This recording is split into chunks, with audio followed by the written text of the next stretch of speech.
Good afternoon. Welcome to Career Corner for today. Today we're being joined by our special guest, Mr. Vance Kauffman, and he is a former air traffic controller. So he's going to tell us about his career. Mr. Kauffman, you want to tell us about that? Sure. Just to start, I am retired. I've been retired for 5 years because there is a mandatory age for the job, and of course, I knew that when I took the job at age 28. It seemed like a long time away, but that time went very fast. The 28 years that I spent as an air traffic controller, the end of it came very quickly. And since I retired, I've been working part-time and volunteering at museums, and there's an aviation museum here in Springs that I volunteer, because I started my aviation career fairly young. Right out of high school, I went to an aircraft mechanic school, and while I was there, I got my pilot's license, and I worked about 6 years as an aircraft mechanic, and it ended up taking me to Louisiana. And while I was there, this would have been through 1986. I went there in '81 and worked there through into 1987. Um, that's where I was exposed to the possibility of being an air traffic controller. Now, in 1981, when I made the decision to move to Louisiana to work on helicopters, it was that right after the air traffic controller strike of 1981. And they were, of course, hiring controllers immediately following that to try to rebuild the controller workforce. But I didn't at that time see it as necessarily a career that would work for me. And so I continued as a mechanic, moving to the South, working on helicopters. And I mean, I considered it in 1981, but I had about 2 years of actually working on airplanes, and I wanted to continue to do that because that is a very satisfying career in and of itself. Right. But while I was working on airplanes in the South, one of the places I went was to Harlingen, Texas for a big air show, because I went from working on helicopters to working on warbirds. And so they had a big warbird air show in Harlingen, Texas. And just so happens, this was in 1986, the FAA had a recruitment booth there. And a friend of mine had applied for air traffic controller position earlier that year and told me about it. And I got to thinking about it. That could be a lot of fun. And so when I saw that booth there, I decided to fill out an application and had to take a battery of tests, mostly general knowledge tests. It wasn't anything specific, because with an air traffic controller, while there are schools that have air traffic control curricula, they really do not prepare one for the job. It has to come from inside, I think. But anyway, I applied for it, and I did well enough on all the tests to be hired by the Federal Aviation Administration. And so I went from Louisiana to Oklahoma City, where the big Federal Aviation Academy is located, and went through their 3-month course. Now, the course doesn't teach air traffic control. It's really a screen process, and year to year, and I don't know if it still applies, because this was 30 years ago, over 30 years ago. What the screen was designed to do was to limit the number of people that would get into the job and find out that it wasn't for them. It was a very intense 3-month program, a lot of pressure. That was probably the most pressure of my career, was getting through that 3-month course in Oklahoma City, because everybody knew that 50% of the people in the class were going to be eliminated by the end of that 3-month course. And so the pressure was on. But I did well enough there to continue my employment, and I started my career in at the tower in Great Falls, Montana. So I spent 5 years in Great Falls, Montana, which was home for me. I was from Montana. It was good to be back there. So that's kind of the upshot of how I got into it years ago. You want me to continue with that, or do you have some other specific questions that you wanted to ask? Can you tell our students exactly what an air traffic controller does in case they're not familiar with that? Certainly. There are 3 different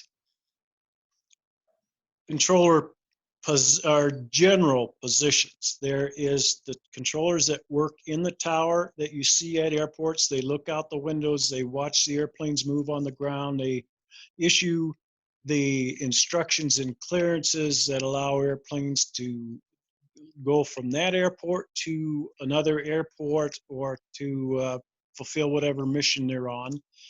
And those are called the tower controllers. Tower controllers look out the window.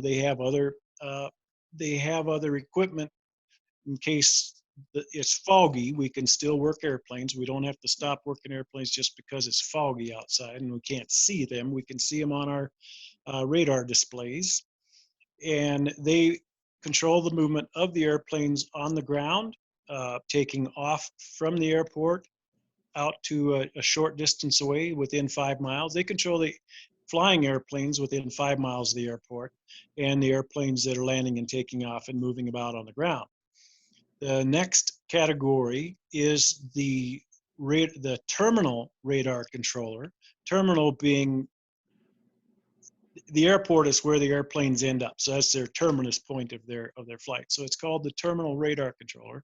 Here in Colorado Springs, where I spent the last 22 years of my career, we had roughly a 25-mile radius of airspace around Colorado Springs that we were responsible for the airplanes. Everything below 16,000 feet was our responsibility as controllers at Colorado Springs.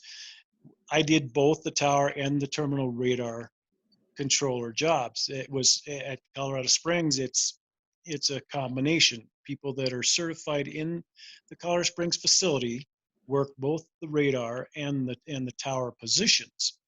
In other places like Denver, they have 2 separate facilities. Denver tower controllers only work the tower, and Denver terminal radar controllers only work the radar.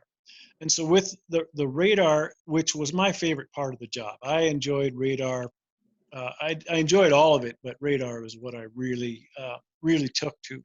It just felt natural for me to see those blips on the scope and to be able to figure out what instructions I had to issue in order to ensure the safety and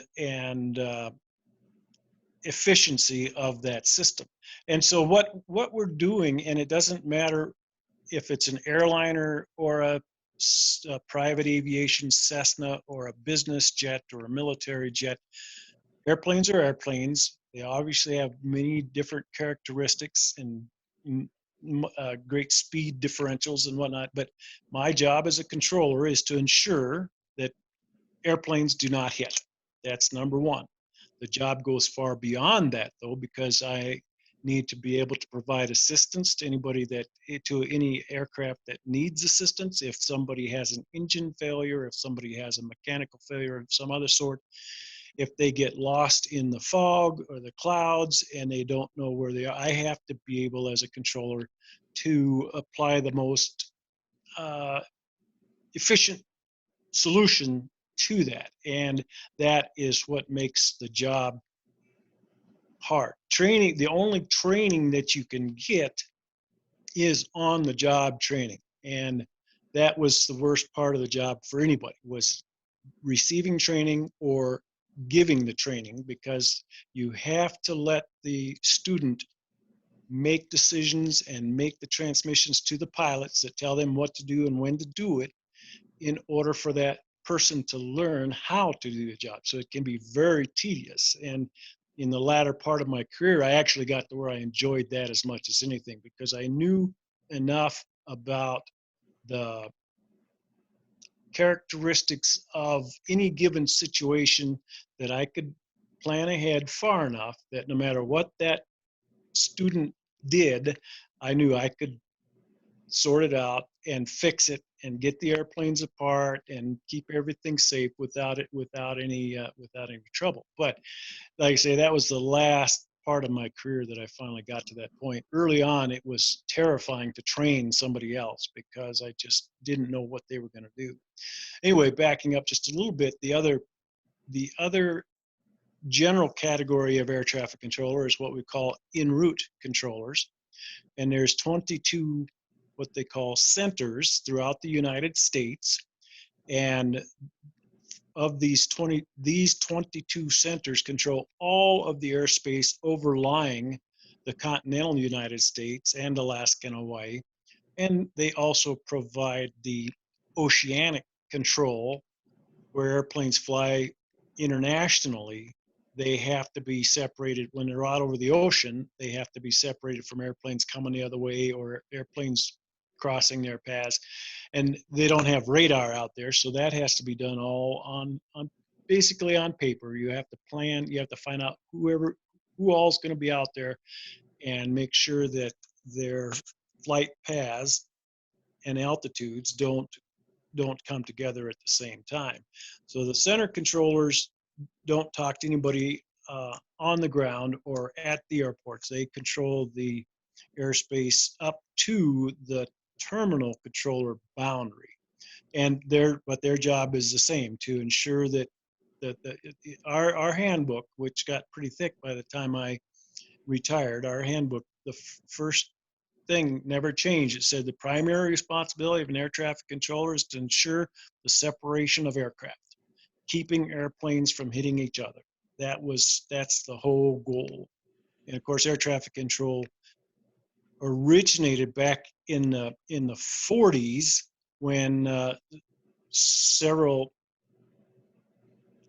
mid-air collisions brought that to the forefront of people's attention. And we need to find a way to make sure that airplanes don't hit. And because back then they would take off and fly, and they were supposed to avoid other airplanes by looking out the window. And that is still the pilot's primary responsibility, to look out the window and make sure you don't run into somebody. But when airplanes are traveling at 500-600 miles per hour going opposite directions, the time that it takes to when you see the airplane to when they pass.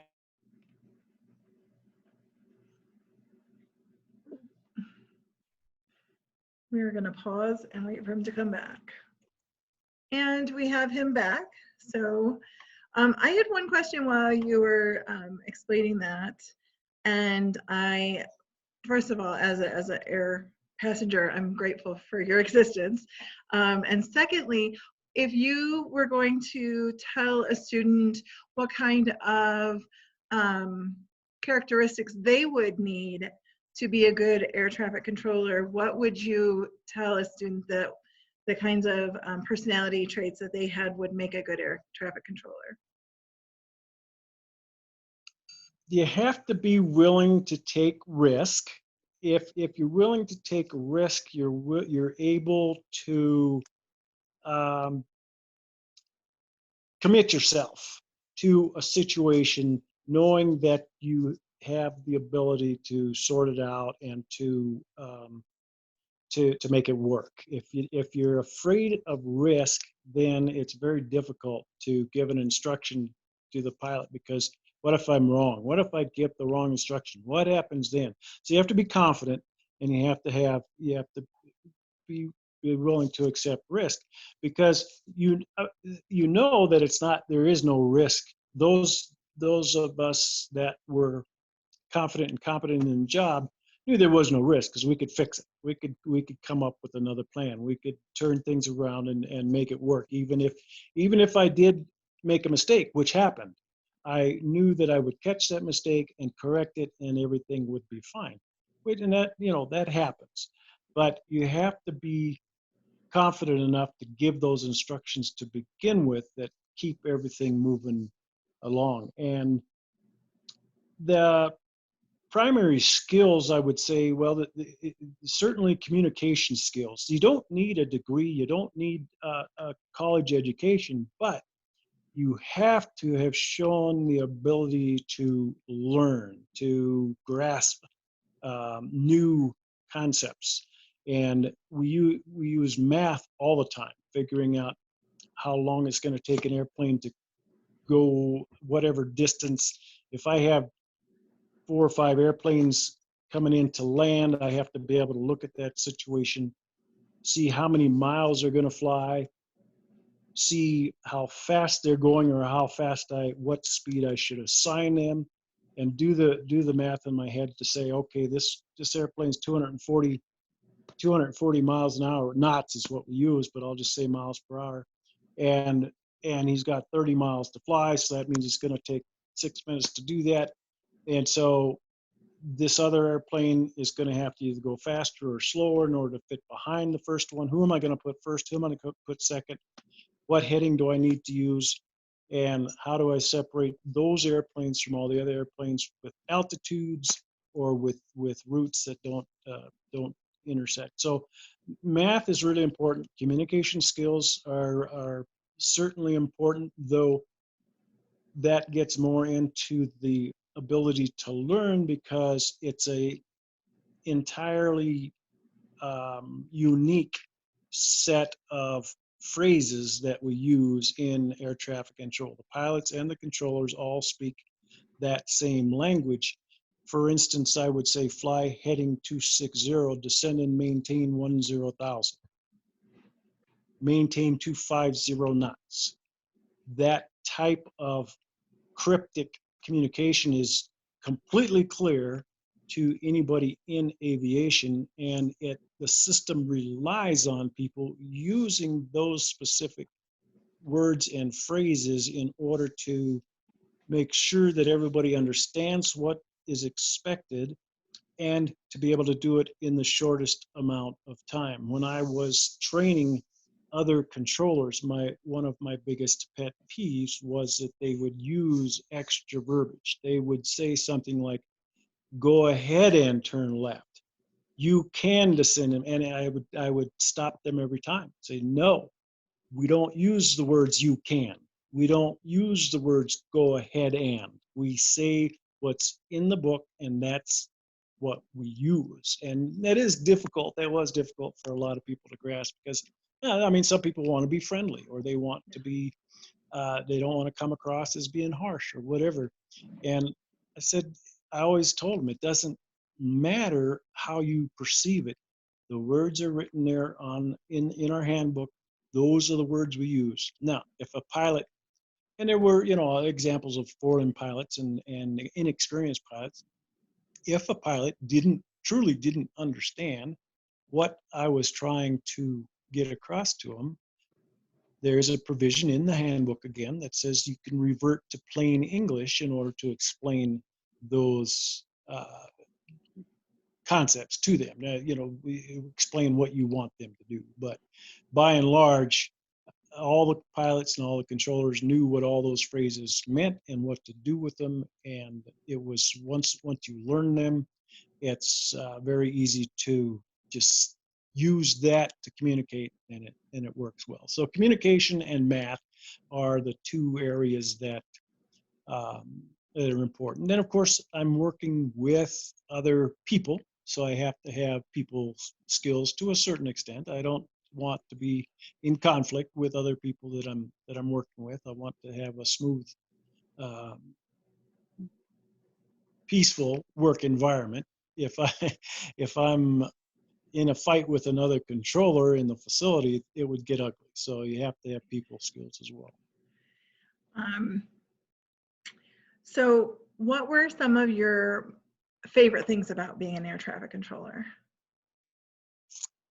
Seeing things work being able to work out a dicey situation was probably one of the funnest things. I would get uh, a large number of airplanes all at once, and I would start to feel overwhelmed, and then just realize that this is up to me. I have to do this. I have to make this work, and realizing that I could make that work was always so satisfying. When I got done with a really busy session where I was just pounded with one airplane after another, and I would work my way through that, the satisfaction that comes from that is very gratifying. Um, yeah, there wasn't a day that I didn't look forward to going to work because I just loved the job. I loved being able to direct the situations and make them all work out. And I enjoyed the camaraderie with the other controllers, and I enjoyed the camaraderie with the pilots. But just the knowledge that I was able to uh, take those skills and keep the flying public safe and keep them on their way, that was the biggest satisfaction. That's great. What were some of the most difficult things that you encountered as an air traffic controller? Training would be the most difficult, both in receiving the training and in giving the training. When I started off in Great Falls, it was so full. Even though I was a pilot, even though I was a aircraft mechanic, the actually being in that environment was so foreign to me that it took me a few months to get my feet on the ground to figure out even where to start uh, with learning the ins and outs of air traffic control. And those initial months in Great Falls were certainly the most trying for me. That's where I didn't sleep at night. I didn't I, I I didn't do too well around other people because I was so overwhelmed with the newness of that job and how important it was that I succeed. Right. When I Yeah. moved on to Great Falls, I spent about 5 years. I'm sorry, when I moved to Colorado Springs, I spent about 5 years in Great Falls, a little over 5 years, and then I moved to Colorado Springs. I had to go through that whole process all over again. Now, obviously, I already knew the words and phrases to use, so it wasn't like I was learning that in addition to learning the job. But because the layout at Colorado Springs is entirely different from that at Great Falls, I had to learn all new procedures here. And so I went through that same process again. It didn't take nearly as long, and it wasn't nearly as stressful, but the training was certainly the toughest part. And then there were in Colorado Springs, as a general scenario, the thunderstorms in the summertime always created massive disruptions to air traffic because even if there isn't a thunderstorm over the airport, if they're out east, if they're over the mountains, if they're between here and Denver, if they're wherever those thunderstorms are, airplanes have to avoid thunderstorms. They can't fly through thunderstorms. And instead of a wide open airspace where we could spread airplanes out throughout that airspace, all of a sudden, with the thunderstorms, all the airplanes are going to the same place in order to either get to the airport or to leave the airport. And so it was extremely challenging during the summer with the thunderstorms to keep the airplanes moving. During the winter, we always had snow removal at the airports. We had to make sure that, and we couldn't see the snow plows on the runways, so we had to use position reporting from the snowplow drivers to get them off the runway before airplanes landed. Weather, in other words, would be the biggest challenge to the job. If it was a beautiful day, it wasn't much of a problem. But when the weather came in, it could get really busy and really dicey and really complicated. So the training and weather would be the two areas that caused the most concern over my career. Got you.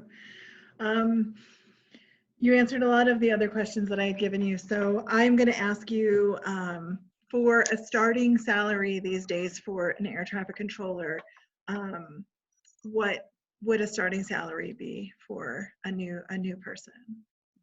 This would be, I don't know for sure what it is today, but um, as a trainee, as a developmental, they call them, as a brand new hire, just getting into the facility and getting started, uh, it's going to be about $35,000 a year.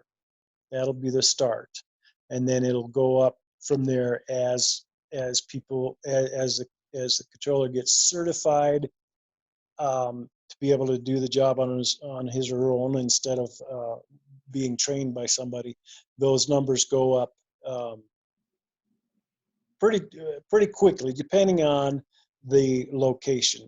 Each facility is assigned a level, and there was 5 levels. The lowest level facilities would be, for instance, Jefferson County Airport, uh, northwest of Denver.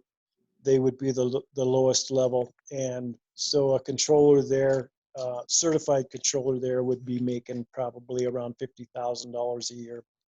After training? After training, yes, everybody starts at the same level at that about $35,000 a year until they start getting certified. And then the very complex facilities have numerous training goals.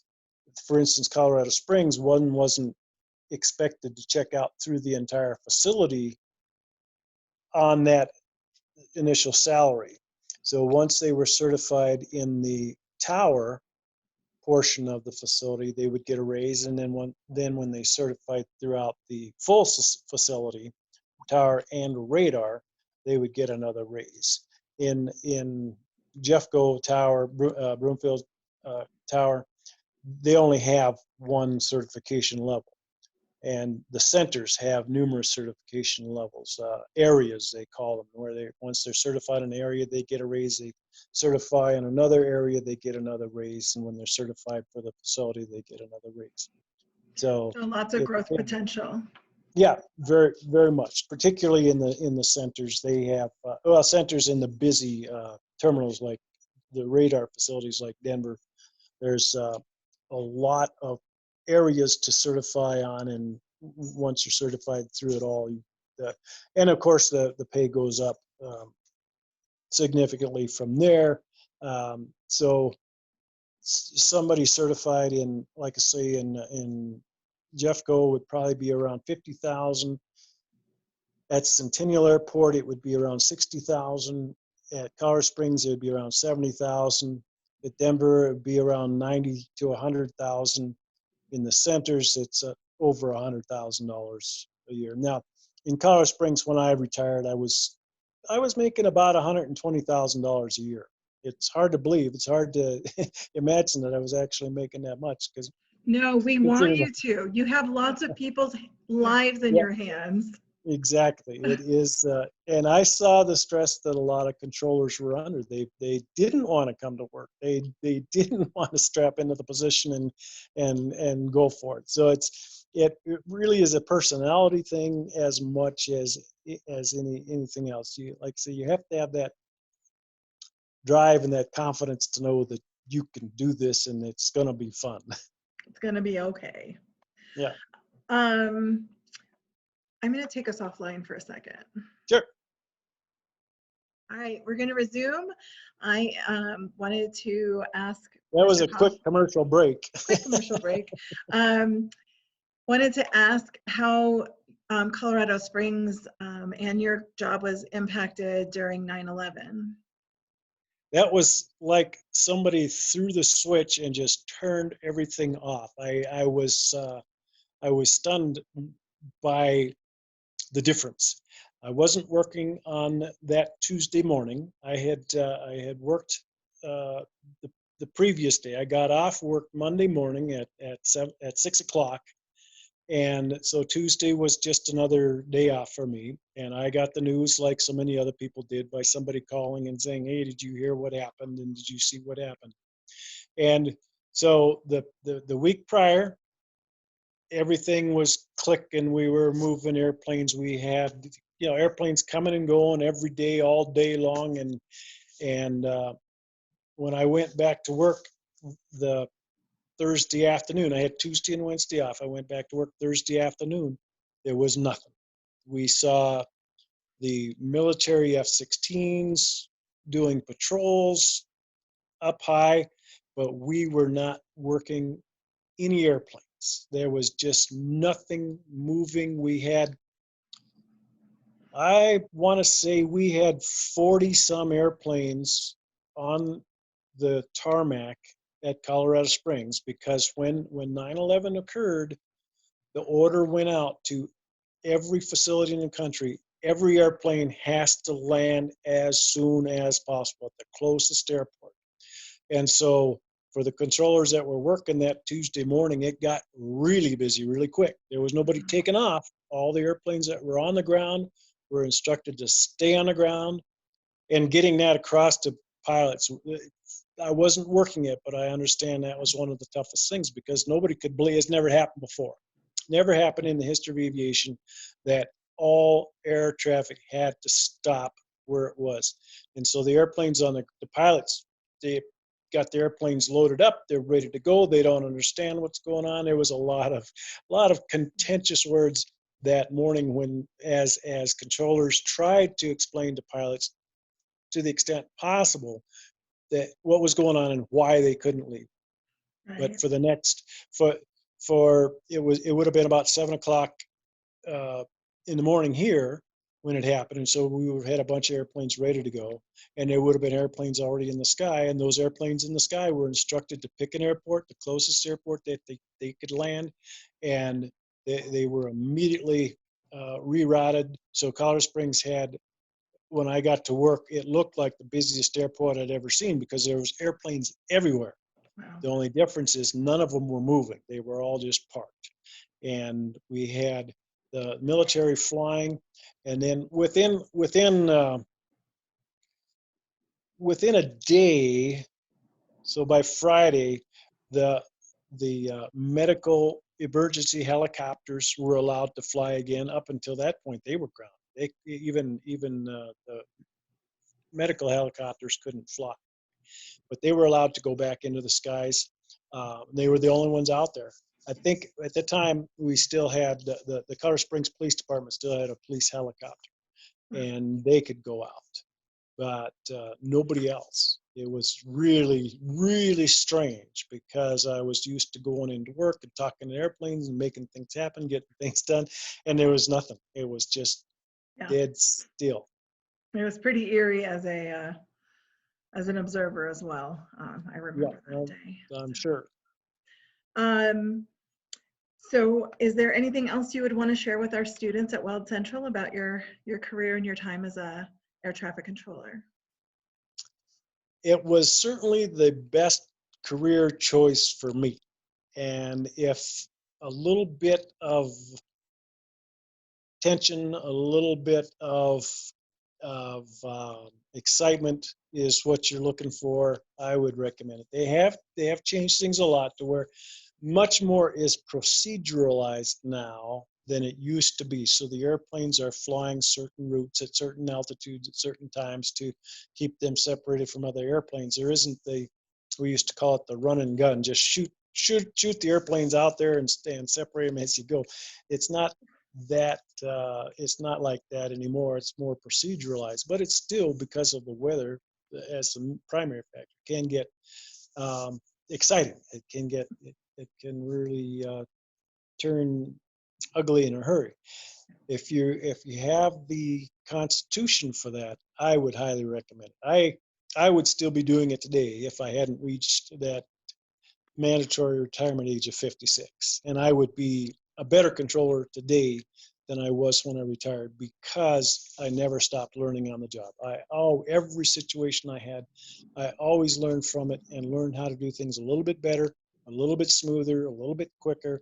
make it a little easier to understand, learn how to enunciate my words to allow the pilots to hear what I was saying so that they didn't have to question me. One one of the things that I would point out is that with my children, Monique being one of them, they asked me at one point in time um, why I never, something to the effect of, how come you only tell us something twice?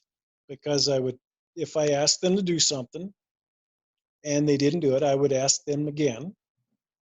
If I had to say it a third time, I made sure I had their full attention, because that's what I had to do with airplanes. I could forgive somebody for missing the first instruction. If I told them to send and maintain 10,000 and they didn't do it, I would just go back and give them the same instruction again to send and maintain 10,000. If I had to say it a third time, I was going to make sure that they understood everything I said. So you have to have the willingness to be very firm. You don't have to be mean. You don't ever have to be mean. You don't ever have to be nasty, but you have to be willing and able to ensure that what you're saying is listened to and complied with, because people's lives depend on it. And I would assume that any student who has Miss Covert also knows that she does not have to be mean, and she is very direct and gets her point across without having to yell as well. So Yeah, she followed right in my she did. footsteps.